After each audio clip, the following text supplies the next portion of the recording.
Ladies and gentlemen, mostly gentlemen, welcome back to Strike Thoughts. This is round 5 of Strike Thoughts. I think we've got a very good time. Obviously, situations given. I'm here with Pete. You all right, mate?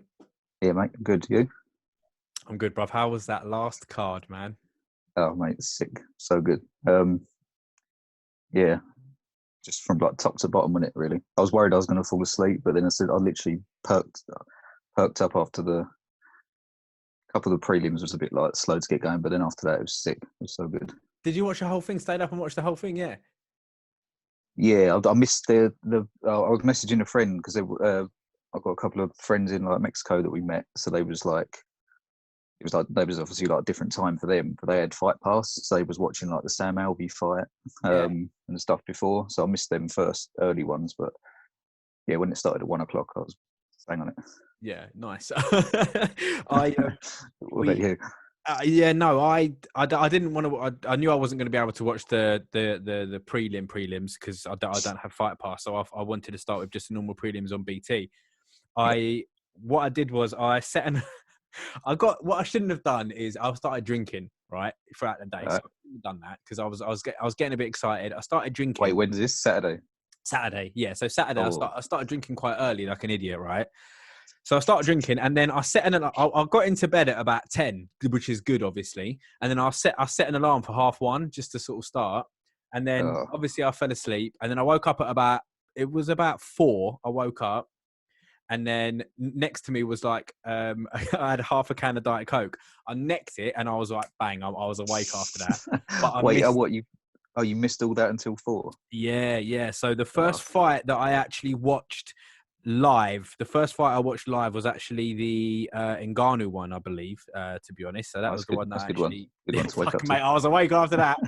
But then I did just get up about 6 o'clock and then just go and start the card all over again. So I wanted to start obviously with the Uriah Hall and Souza fight got cancelled. So we did say what was going to happen, didn't we? In that situation. Yeah. And Jacare Souza tested positive for corona, bless him. Yeah, it's mad, isn't it? And 2 of his trainers as well. Yeah, well, I wonder. It's weird. It's just a weird situation. Isn't it? I know they've done all the testing that they can, possibly, but I don't know what the chances are of them giving it to other people now. But like people that was there, unless everyone was tested after the event as well. True, I don't know. But I'm guessing that he probably would have got tested, found positive, and then just told to go, I guess, and not interact with anyone. I don't really know. It must have been, yeah. They wouldn't have let him get close to anyone after that. It must have just been stay in your room until you can leave. That's it. Yeah, definitely. Just still quite. Yourself. I thought the whole thing was quite good though. Like the way they'd done it seemed as well as they could have done it. Even who was it? Who was it? Someone went to fist bump Bruce Buffer. And he put his elbow out. And he elbowed him. Joe Rogan's like, what are you doing? Just give him a fist bump. Yeah, afterwards, like, there were people with blood all over him and Joe Rogan shaking around. Like, don't worry about it. We've been testing. Yeah. So the first fight that I wanted to come on to was the Nico Price against Luque fight, which was an absolute, just a war. You had started off with round 1 with a mad front up kick to the face from Nico Price. He caught Luque right in the jaw with it. And they were both just throwing bombs. Round 2 was an absolutely mad exchange.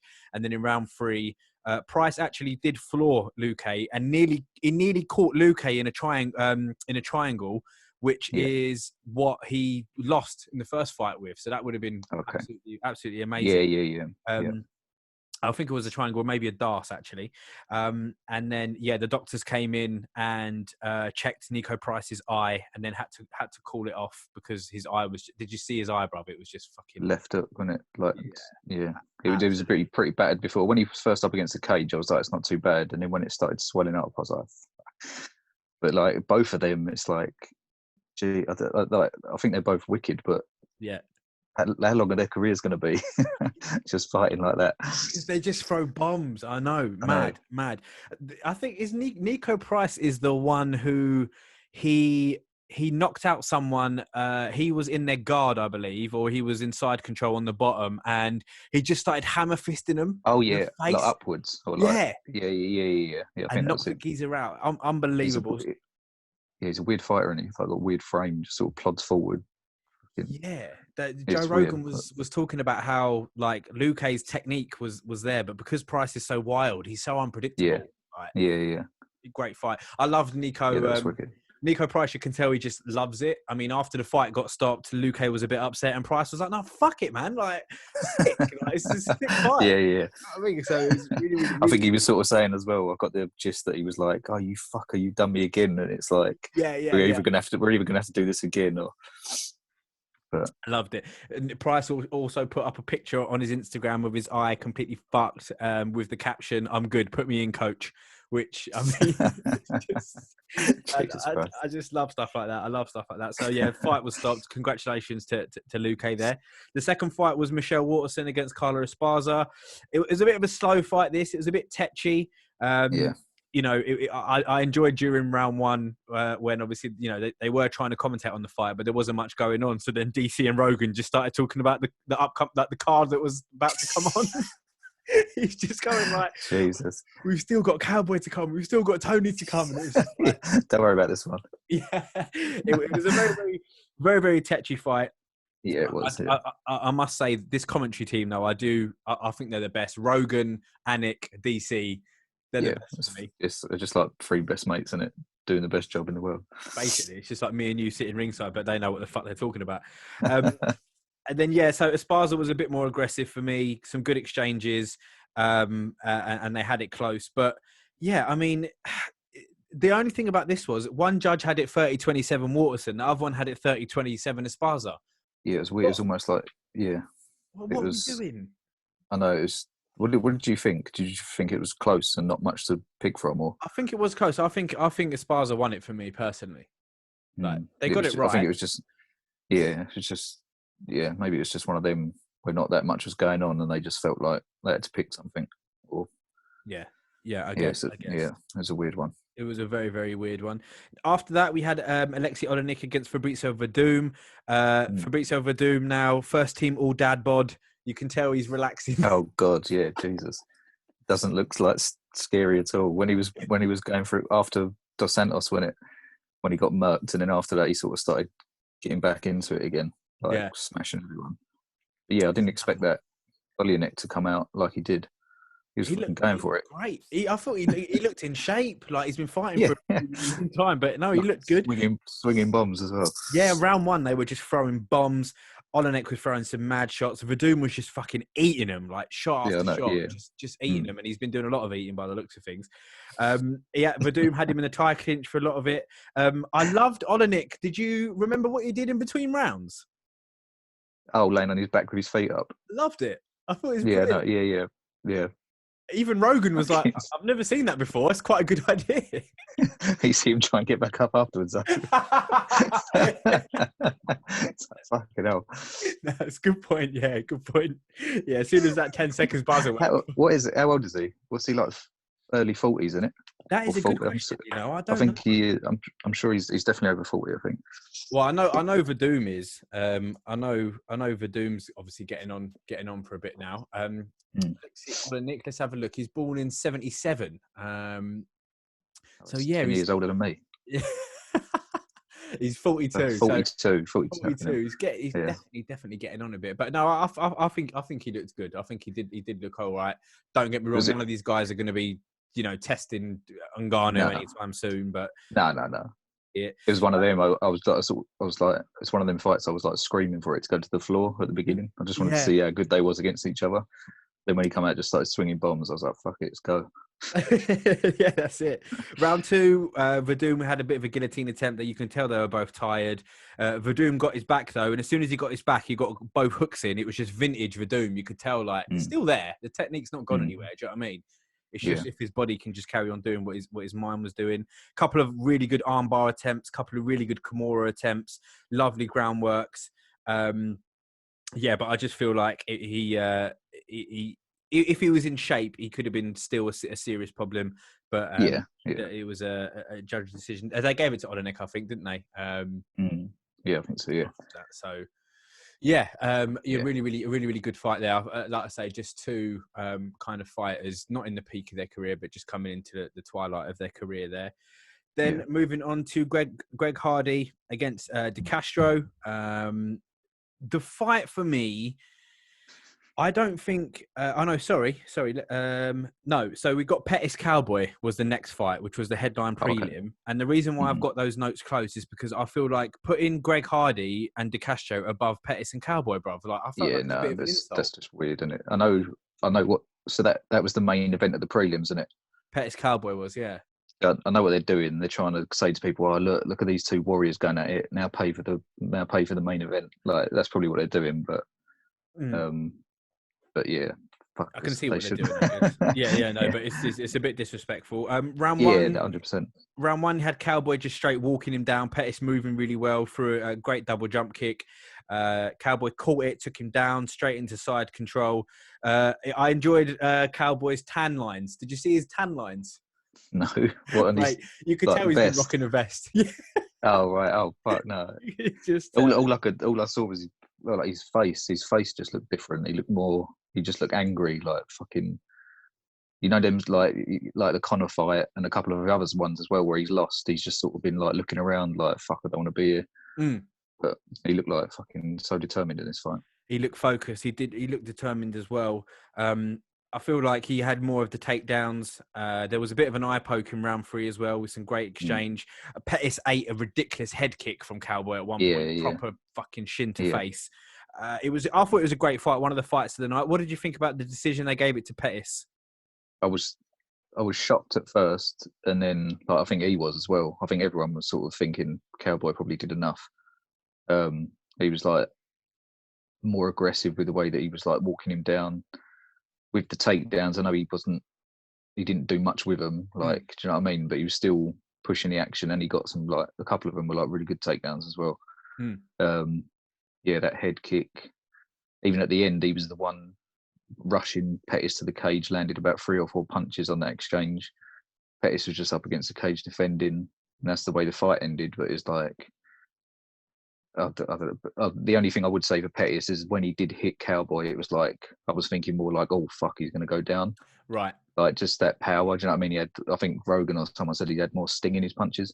Yeah, exactly right. Yeah, I agree with that. That is exactly what I put here. Pettis seemed to have the more snap in his shots. Like, he seemed to be doing a bit more damage. I was heartbroken for Cowboy though, man. I was heartbroken. Yeah, I know. I don't think no one really lost out on that. It still proved that both of them can have almost a fight of the night. Do you know what I mean? It's like they don't really go anywhere, up or down. Exactly. Yeah. No, 100% agree with that. I feel like if Cowboy got banged out and he went out on his back, then it might be like a conversation about how long is he going to be around for. But I think you're 100% right there. They both look good. They both look like they. I wish they'd. Sorry, go on. No. Yeah, go on. I was going to say. I think I looked up yesterday or the day before. I wish they'd. I don't know how injured either of them are, because I think Matt Brown's opponent for Saturday is out. Oh shit! Like he's still on the card and he's still on the betting apps and stuff. But the guy that he's fighting, I can't remember his name, Barzia or something like. Is it Shabazian? Like, is that who he's fighting? Nah. He looks a bit like Vicente Luque. I'm sure his name begins with B, but he's like his outline, the diagram of him or the photo is like greyed out as if he's been cancelled or something. Oh yeah, no, So we got Matt that one, yeah. Miguel Boeza, right? Okay. Boeza, so, yeah, but something must have happened to him. But Matt Brown must still be all right. So I don't know whether they're fishing for an opponent or.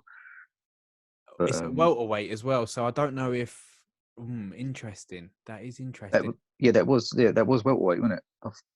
What Cowboy Pettis was it? Yeah, I think so. Yeah. Oh no, of course it was. Yeah. Pettis looked a bit. He doesn't look right like that. He looks more dangerous when he's 155.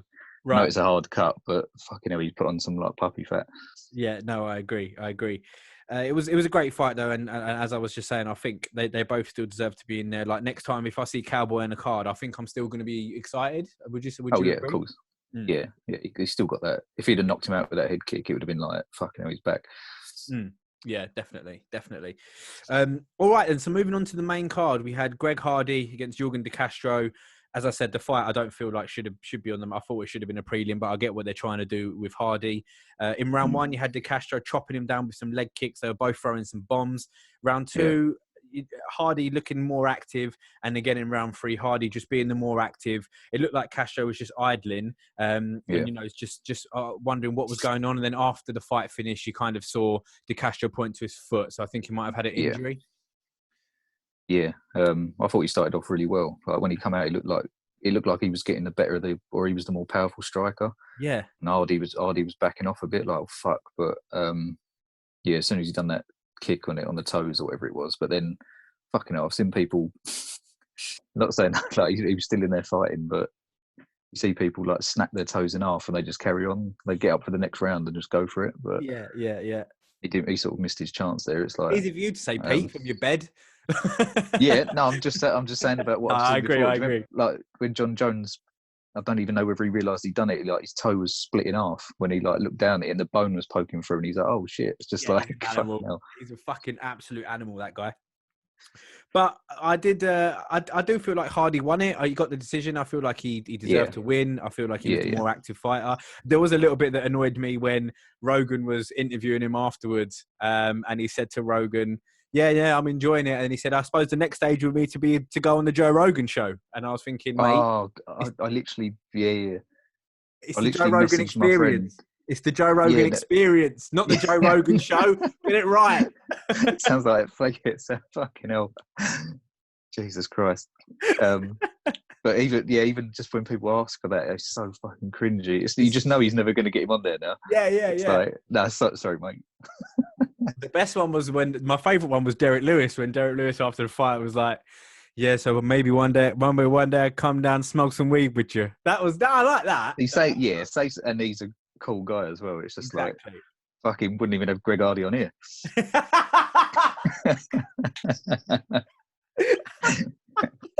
We would. Let's make that very clear. If we fucking would. He's listening. Yeah. Oh, brilliant. Next fight was Calvin Kattar against Jeremy Stephens. Now, Peter, we spoke a lot about Calvin Kattar. We literally we spoke a lot. We really talked up this fight, and it really didn't disappoint. Give me your thoughts first of all on Stephens missing weight by 4.5 pounds, Pete. See, I didn't even know that until I heard someone mention it, like as they started the first round, and I was like, I didn't really catch it properly. I was just like, I thought you meant maybe like a previous problem that he'd had, but I didn't know that from that fight. And I think that sort of, I don't know. I guess that played in. I don't know if like that Calvin Kattar was that slow, not slow, but like it seemed like Stephens come out of the guns a bit quicker. Like he was sort of seemed like the more aggressive. And then that sort of Calvin Kattar just got better as the fight went on. I think like he's just more technical and more crisp with his striking and stuff like that. But he looked like he had a point to prove.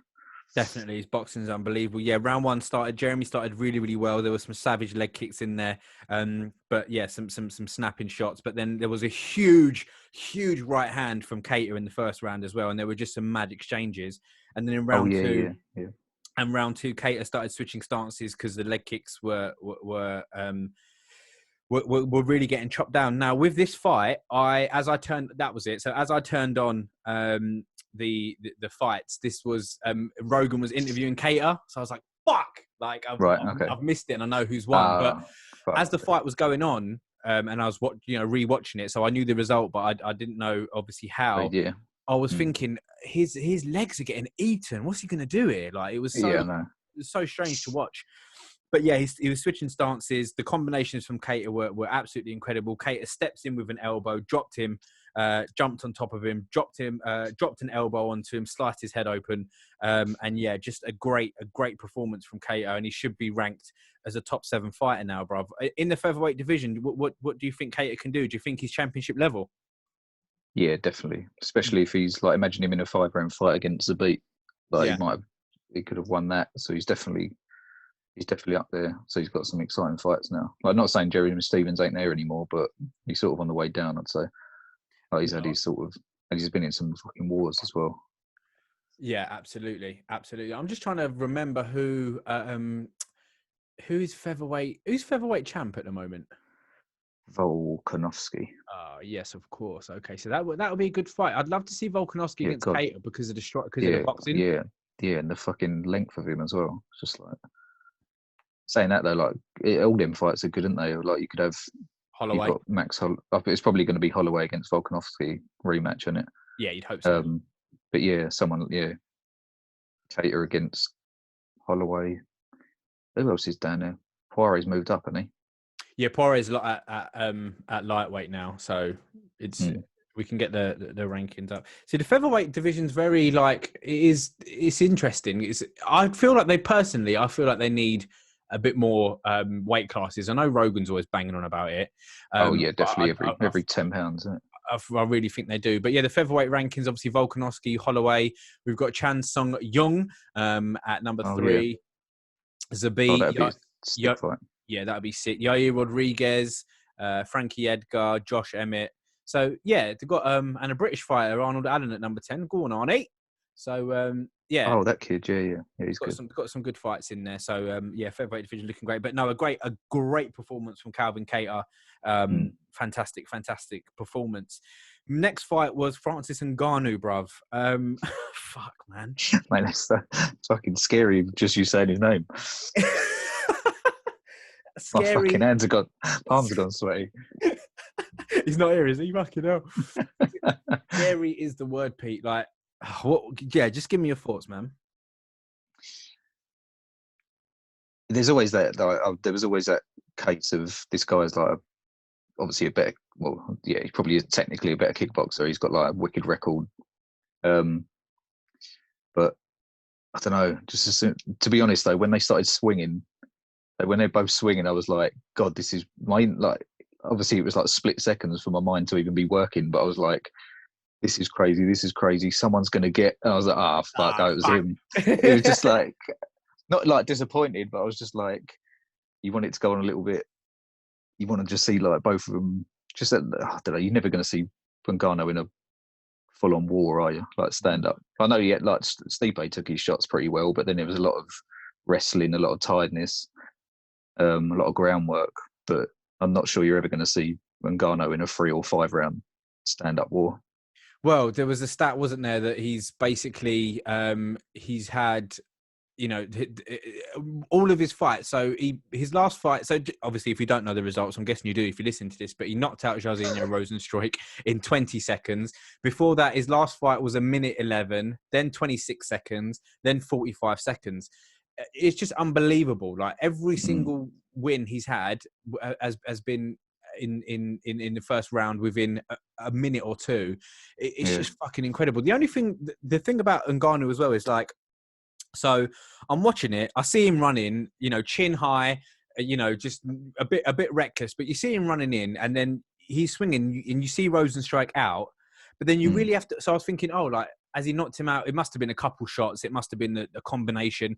And then you watch the replay, and you see, one left. Yeah, he was done after that. It was just, and I think he did sort of from the other angle. In some of the replays I saw, Rozenstruik caught him with a left hook just before.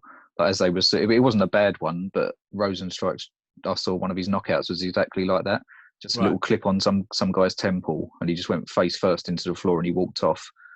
And I'm thinking, this guy's probably got power. I know he's on the back foot, but he did catch Ngannou, and he just sort of, it was like nothing even happened. And then he lands his left hook, and it's like, oh, that's the difference. It's just like, yeah, fucking.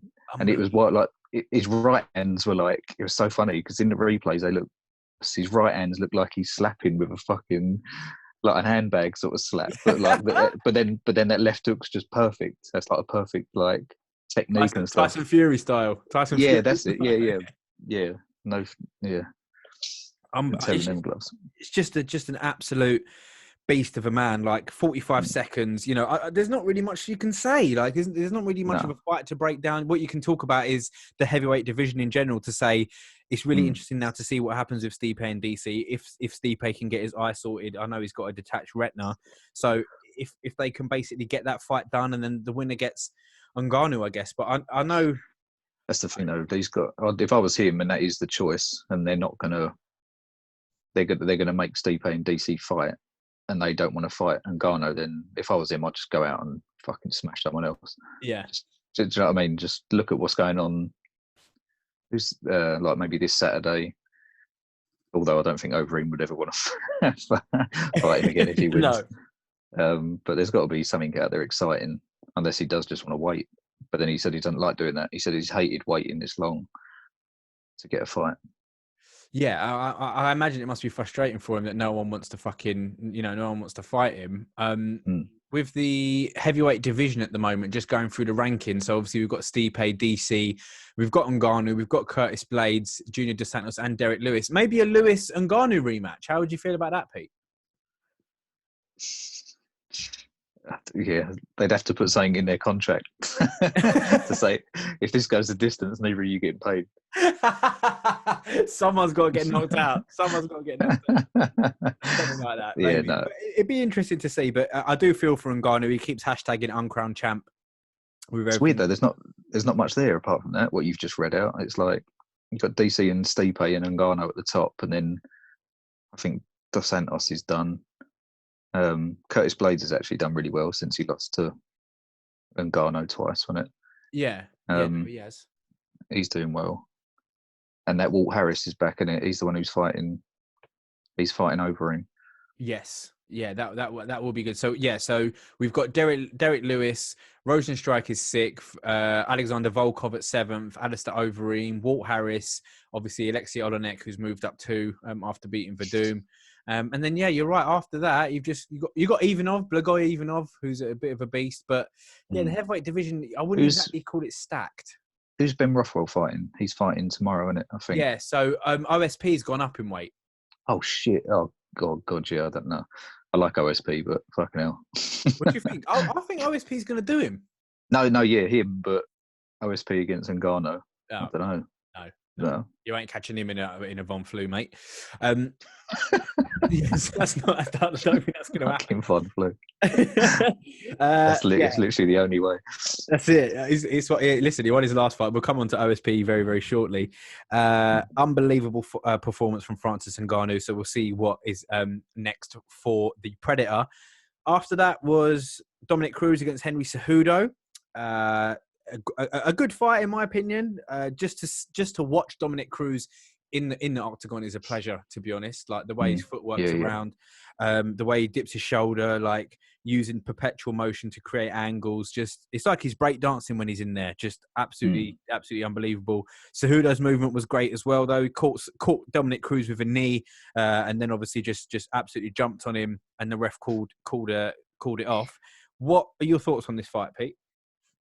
Yeah, I thought he was doing well, Dominic Cruz, and it would have been nice to see him go on a little bit longer. But I think the way that Cejudo was chopping his legs down and stuff, and I think he was landing. He was answering back Dominic Cruz, but I just don't think he ever looked like sort of dangerous, which was a shame because I did actually want him to win. But I think that I've watched it back a few times, and I think the knee fucking really messed him up. Like his face was like.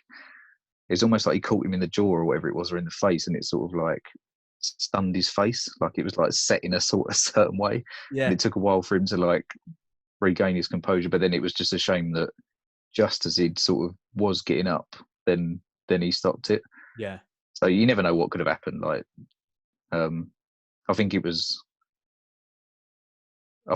Well, I don't know. Probably more. It was more controversial than the TJ Dillashaw one. I think Dillashaw was out, like he was done. But like I think Cruz did look like he was getting back up. But you never know. You never know. At first, I thought it was an early stoppage, and I'm a massive Cruz fan, so I'm probably going to say it was an early stoppage. But one thing I will say about Cejudo, he doesn't. I don't feel like people talk him up and gets the props that he deserves. And it's probably why. At the end of the fight, he's even thinking about retiring because he's like, you know what? I'm an Olympic champ, double UFC champ. I'm one of the greatest combat sports athletes of all time. Joe Rogan said that to him, and then Henry was like, "No, I am the best combat sports athlete of all time." And I can see why he's probably thinking, you know what? I've probably made a bit of money now. I've got other investments. I'm ready to rock and roll. People will look back on his career in a few years and look back at his record and see, fuck me, he done a lot. But at the moment, I don't know. People concentrate more on early stoppages and his performances than the fact that he is actually fucking great. That's what I think. Yeah, definitely. But when he first come in, he had that sort of like wrestling pedigree, and it was just like, oh, what else can this guy do? But now he's like knocking people out and stuff. It's just I guess it's just that curse of, I guess, Demetrius Johnson, just because he was the little guy. When it's just no one's really that interested. When you got, like, would you rather tune into a Francis Ngannou fight or a Henry Cejudo fight? It's like, exactly, yeah, it is you know what I frustrating. mean? It is frustrating. The little guys don't get as much attention. It is frustrating, but at the same time, you're more likely to see a fucking mad knockout, and that's what people want to see, I think. Yeah. So it is a bit of a shame there. But no, what do you think about Cejudo retiring?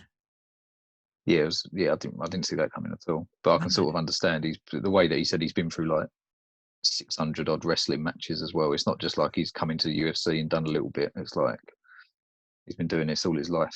Yeah. A bit, but I don't know. Yeah, I think they've said Peter Yan in it against someone. Okay. All right. Yeah, he's I'll be next. looking forward to that. I like Peter Yan. I think he's a good fighter, but Yeah, he's sick. A great fight there for them both. I think Cruz will be back. So you know, because it's not as if he didn't look out of place in there. I think he was doing well. So he didn't look out of place in there. So a great fight.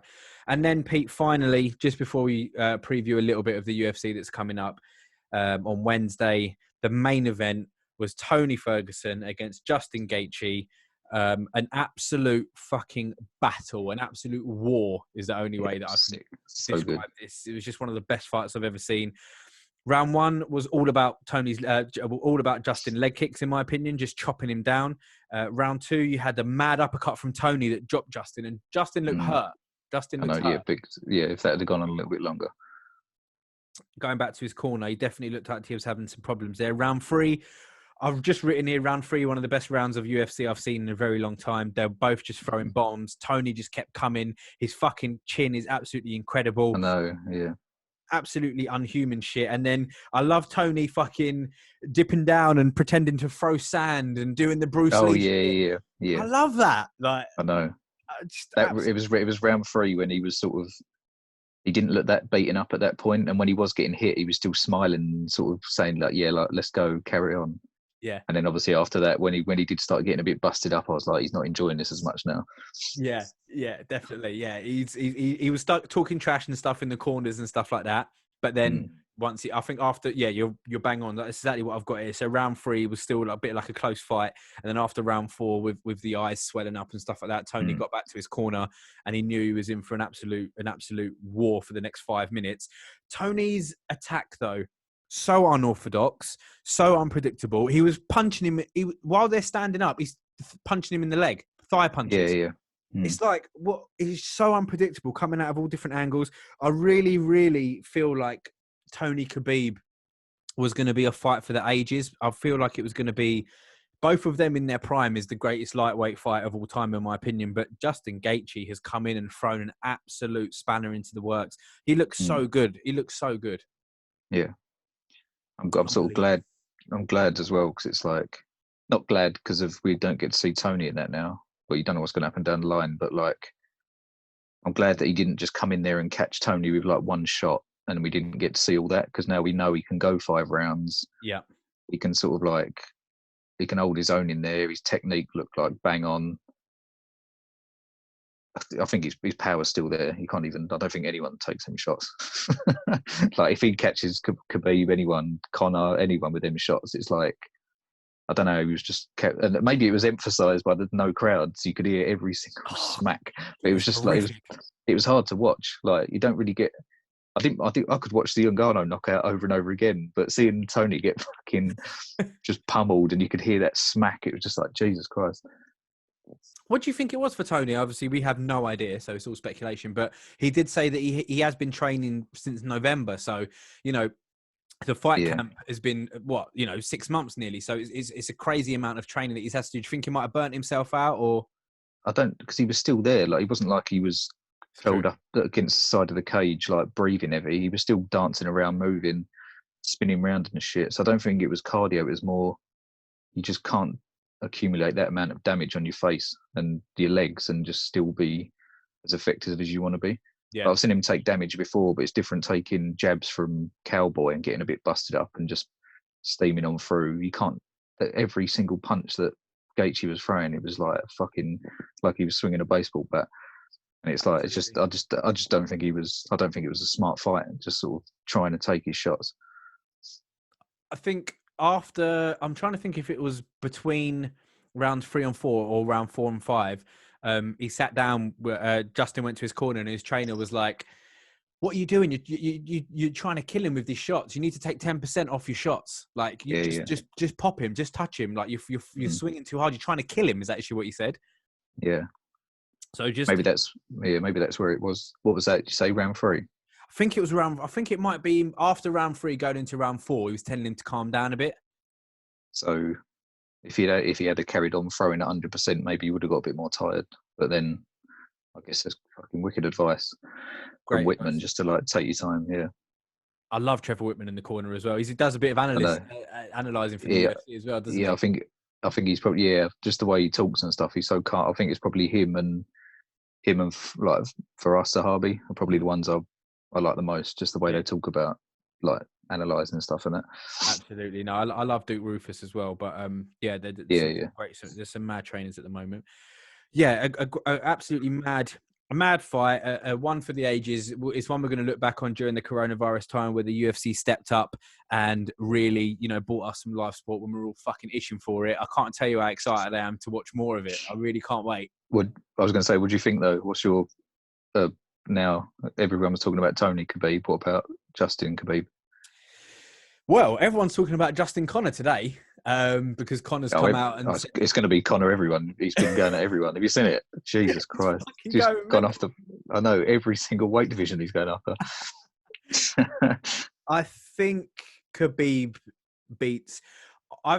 my thing is, and I know it sounds mad because Justin has just beat Tony up for 5 rounds, but I think Khabib's biggest threat was Tony. Khabib's biggest threat was someone not being able to Khabib taking him down and having someone who's dangerous off their back was a horrible nightmare for him. But I feel like Gaethje's wrestling is good, but I just feel like Khabib does him personally, but fuck man, who knows? Justin Gaethje's an absolute war machine. So I don't know. What do you think? Are you as excited for a Gaethje fight as you would be a Ferguson fight, Khabib? Yeah, sort of almost. The only thing I would like has anyone ever? They must have tried taking him down. I can't remember visualizing anyone. He's never been taken down, has he, Gaethje? He's had 0 takedown attempts. I know that in the UFC. Right, but it's just whether anyone's. I don't remember anyone. People maybe have tried to get him down or grabbed a leg or whatever, but I'm not sure if anyone's actually got him down in the UFC. It's Khabib. But that's what I mean. We've not seen it. So what if like the first shot he dives in with, like not being funny, and it's like I know he did get him down eventually. But when he shot at Connor that first time, and he was like defending it really well, almost ended up on top of Khabib and threw like a couple of little shots, but then Khabib grabbed his leg even deeper and pushed him up against the cage. It's like maybe if he does that against Justin the first time and he doesn't get it, and then he gets up and maybe tries again and doesn't get it, it's like fucking now you're in trouble. It's like there's no way you can strike with. No, I don't care how good he thinks he is. It's like you can't. He's not going to be able to have a boxing match with Justin. He'll get banged out. Especially if he's chewing that leg up as well. 100%. Like never seen no one try and leg kick the shit out of Khabib. And it's true. But I also it's difficult to know what Khabib, and I know it sounds crazy, but it's difficult to know what Khabib's chin's like. Like the amount of damage that Tony took during that fight, you're like, right, his chin's incredible. But Khabib rarely takes that amount of punishment, so you don't really. Yeah.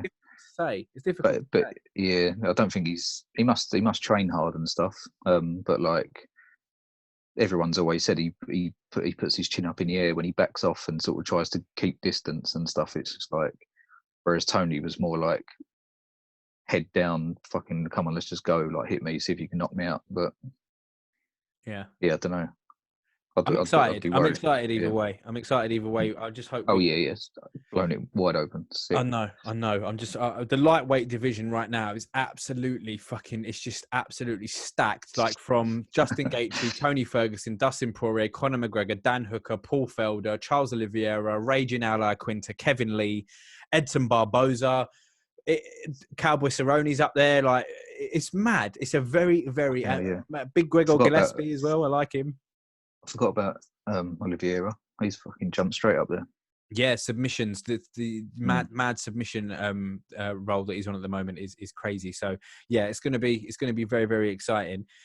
Let's move on, Pete, very quickly then, and finish off with the UFC card that is on Wednesday. Is it for us? Is it Wednesday evening, Thursday morning? I think they have done some weigh-ins today. I'm pretty sure I saw some photos today, or they're doing them today. So yeah, it'll be there Thursday daytime or whatever. And yeah, it should be tomorrow night, hopefully.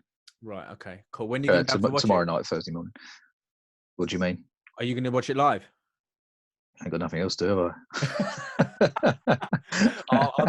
I'm still at work at the moment, so I think what I'll have to do is record it and then get home and try and watch it.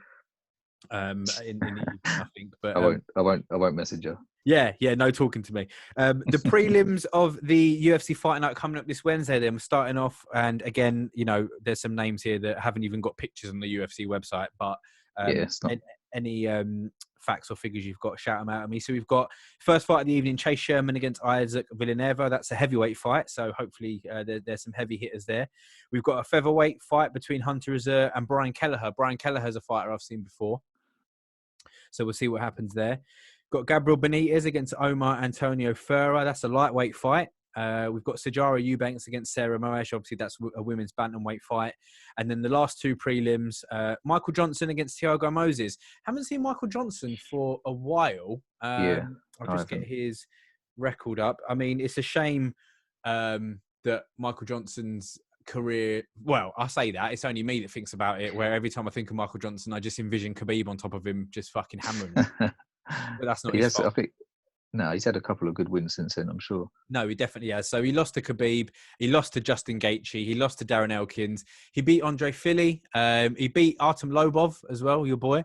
And then he lost to Josh Emmett and he lost to Stevie Ray. So he's coming off 2 losses, Pete. Oh, okay. He's 33 now. So, what do you think? He's not. What do you think? What was the one that... I remember the Nate fight. I remember staying up. I watched the Nate fight, and it was just he just fucking picked him apart, like boxing wise. Like I think he is a good striker, but he's just, I don't know. It's almost like he's not great at one thing. Right. Like he's got a really good wrestling background, and he has done well with like wrestlers, apart from Khabib. But and he's knocked a few people out, but he's not like an amazing knockout artist or an amazing submission guy or anything like that. He's just. Yeah, maybe he's just sort of picking up paychecks now. Yeah, I think it's still a job, isn't it? These guys have to make a living, etc. He's fighting Thiago Moses, who I'm not really, I don't know too much about him. Sure. But we'll see what happens. I mean, the fact that Michael Johnson's 33 and still making weight no problem is obviously something to be impressed by. We have as well the main prelim is big Andrei Arlovski against Philippe Lins. Obviously a heavyweight fight. I'm not too much sure about Philippe Lins, but Arlovski I consider a fucking legend of the sport, obviously. Yeah. So it's always good to see big Andrei Arlovski in there as well. So that's the head prelim there. And moving on to the main card, we've got Carl Robinson against Marvin Vettori. Do you know what? That's a middleweight fight. Now, the middleweight division is absolutely stacked at the moment. So if you want to make your kind of name in the middleweight division at the moment, especially with Izzy at the top of it, it's so stacked. Izzy, Robert Whittaker, Paulo Costa, Romero, Cannonier, Till, Hermanson, Gastelum, Jacare, like it's mad. Yeah. Derek Brunson and Shabazian as well. So that whole division is stacked at the moment. So it's a good opportunity for one of these fighters to maybe step up a bit. Yeah, I've seen Vettori. I'm not sure I've seen the other guy. I've seen Robinson before, fight before, but yeah, Vettori is coming off, I believe, a win. I will just check that. But yeah, he's a good up and coming fighter. Let's just have a look at Vettori's record very, very quickly. So he's coming off 2 wins against Andrew Sanchez and Cesar Ferreira. Before that, he lost. He actually fought Adesanya and lost. Only via a split decision, though, bruv. So he took Adesanya all the way. So impressive there. Next, we have Ricky Simone against Ray Borg. Shouts to Ray Borg. That'll be a good fight. What do you think about this one? Yeah, that'd be sick. I've seen that. Both of them, I've seen them before. They're just fucking... They got like just sort of go all out. Yeah. Who did? I think Simone got done by someone, didn't he? Did he get done by Faber? Faber, yeah. Yeah. But even that, he comes out swinging. It's just fucking. It should be an exciting fight. 2, 3, 4, 5, 6, 7, 8 fight win streak before he lost to Faber. But then he's also lost to Rob Font, Pete. So he's coming off two. He's coming off 2 losses. Oh, okay. So yeah, I know. I know with Ray Borg, I was really excited about one of his fights, but then obviously I remember he fucking got his eye when Conor threw the dolly into the window. It fucked his eyes up. So I remember watching that one. But he's coming off 2 wins, Ray Borg. He's coming off a win against Bontarin and also against Gabriel Silva as well. So both fighters, hopefully, you'd think it would be a good fight between them, young fighters. Yeah, hopefully nothing else happened. Yeah, fingers crossed. There's no dollies being thrown around. Then we have Alexander Hernandez against Drew Dober. I'm really excited about Drew Dober. I've heard Brendan Sharp talking about Drew Dober and being really, really impressed with him. Yeah, it seems like he's like, I thought he'd been around for a lot longer than he has. Maybe I'm thinking of someone else. He's coming off. Let's have a look. So he started his UFC. He's been in the Ultimate Fighter, and he actually lost the final of the Ultimate Fighter against Sean Spencer. That was in 2013. Now he has been a while, Pete. He has been it's been quite. Yeah, he seems like he's found another gear though. Like he's sort of on the up again. But yeah, I don't know. That's going to be a tough one, I think. It'd be a tough fight. It'd be a good fight to see how they both get on. And then finally, Ben Rothwell against OSP then. So with Ben Rothwell, he's coming off a win against Stefan Struve. But before that, he's lost 3 fights in a row. So beating Stefan Struve's obviously no walk in the park there. But again, you'd think what's going to happen. OSP's first fight at heavyweight, OSP going up. What do you think about that? What do you think about that decision? Fucking big fella to be going up against your first heavyweight. At least pick a little one to start with. I don't know. I'd love that. Yeah, it'd be good. I like OSP. I've always liked watching him. So yeah, I suppose he's got more tools. I think if he does come in big, he's got like such a better ground game, leg kicks, head kicks, whatever. Yeah, he's had a bit of a staggered career, OSP. Like I remember when he first came in, and he did however many Von Flue chokes in a row, and it was just like unbelievable when he just kept. It was Von Flue choke after Von Flue choke. He beat Nikita Krylov with one, then he beat Ryan Jimmo with a Kimura, and then he beat Marcos Lima with a Von Flue choke. He beat Yushin Nakami with a Von Flue choke. He knocked out Corey Anderson with a head kick. And then lost to Latifi, beat Tyson Pedro, lost to Big Dominic Reyes, and then lost to Nikita Krylov again. And then, Michael Alexachuk was his last fight, which he won. So where was the Shogun fight? I thought did he knock out Shogun? Let's have a look. Who, OSP? Did he? Maybe not. Maybe I'm thinking of someone else. I know John Jones knocked out Shogun, but no, he did. No, you're right. Yeah. KO. Yeah. So November 8th, 2014, Shogun versus St. Preux main event. He actually, he did. Yeah, that was a bad one. He done all right. I think it wasn't a great fight, but he done all right against John Jones. I think he took John Jones all the way. It was John Jones' first fight after. It was John Jones' first fight after when he came back against all the madness. So yeah, it was. We'll see. The main event as well is Anthony Smith. As well. So Anthony Smith against Glover Teixeira. What do you think about this one? I don't know. Actually, I'll probably go Anthony Smith. I don't think he was. I just don't think he really did what he wanted to do against John Jones. It wasn't like a great performance. That was his last one, right? I think. Smith's? Yeah, was it Jones or did he? No, he beat Gustafsson, didn't he? Oh, did he? I don't think I saw that one. Yeah, he beat Alexander Gustafsson with a rear naked choke. Oh, okay, that's a good one to come off. Yeah, I'd probably say he's fucking Glover's getting on a bit now as well, but still, mate, that was even that'd be exciting if they stand and fucking bang. That was in Amsterdam. We watched that. Anthony Smith against Gustafsson. Oh, was it? Yeah, so that's funny, isn't it? We're not going to remember that, mate. Didn't some fat Mexican beat AJ as well. That was it. What a night! What a night for combat sports. Yeah. So basically a year ago, basically near enough a year ago, he beat Gustafsson with a rear naked choke there. So coming off a win, and then before that, he lost to John Jones, but then he did beat Volkan Ozdemir, he beat Mauricio Shogun Huo, beat Rashad Evans. He lost to Thiago Santos, but most people do. He's got a great record, brother. I think he's a prospect, this dude. What, Anthony Smith? Yeah, I really do. Yes, yeah. When he was coming, I was like almost. I know I always do it, but like I was almost sort of certain he was going to be the one to fucking do it. Like I was like, he just looked that good, and he's got everything about him. But I think his head needs to be in the right place. Needs to be a bit more aggressive. 100% agree. And obviously he's coming off that win against the burglar in his house as well, so that's a good win. Is that on his record? Is that on there? It's a good win to be coming off as well. Let's just have a look at Glover Teixeira coming off 3 wins against Nikita Krylov, Johan Kutalaba, and Carl Roberson as well. His last loss was against Corey Anderson. Mate, still fucking going strong at 40 years old.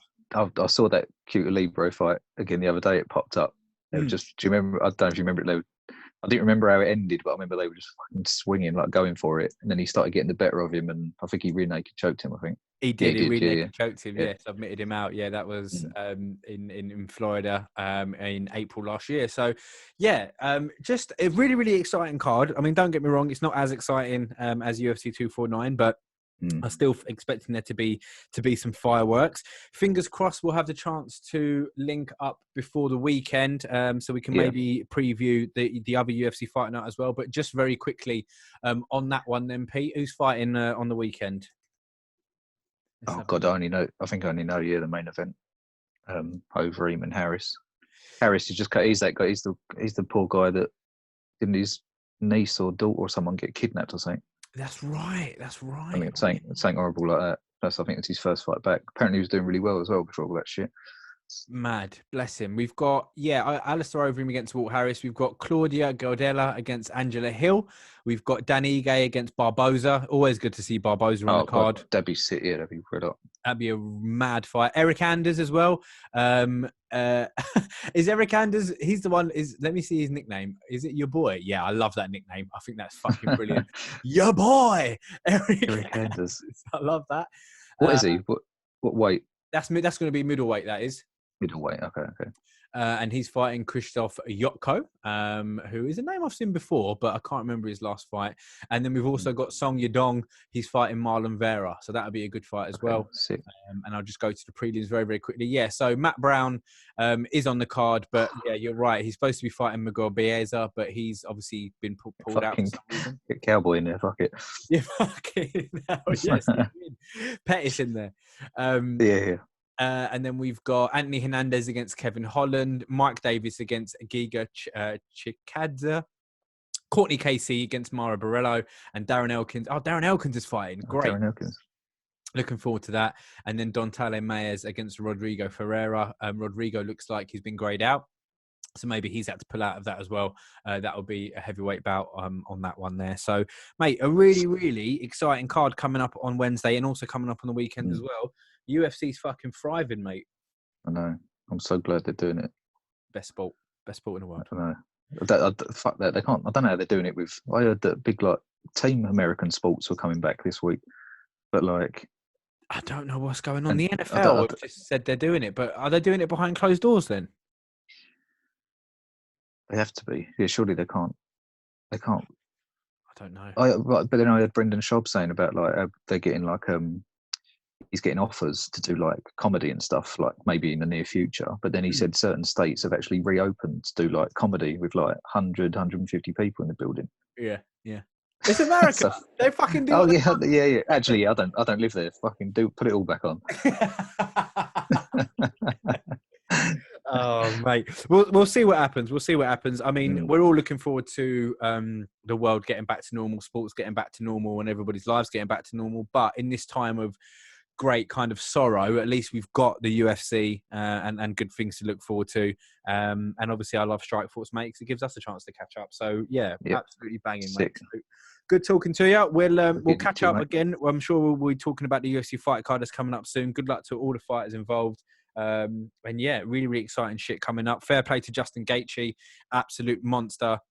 And we've still got so many wicked fights to look forward to in the future then. So Fight Island. Fight Island. Fight Island. It's what we need, man. Everyone, if we do get a Fight Island, then at least the international fights can be happening. The Khabibs, the Connors.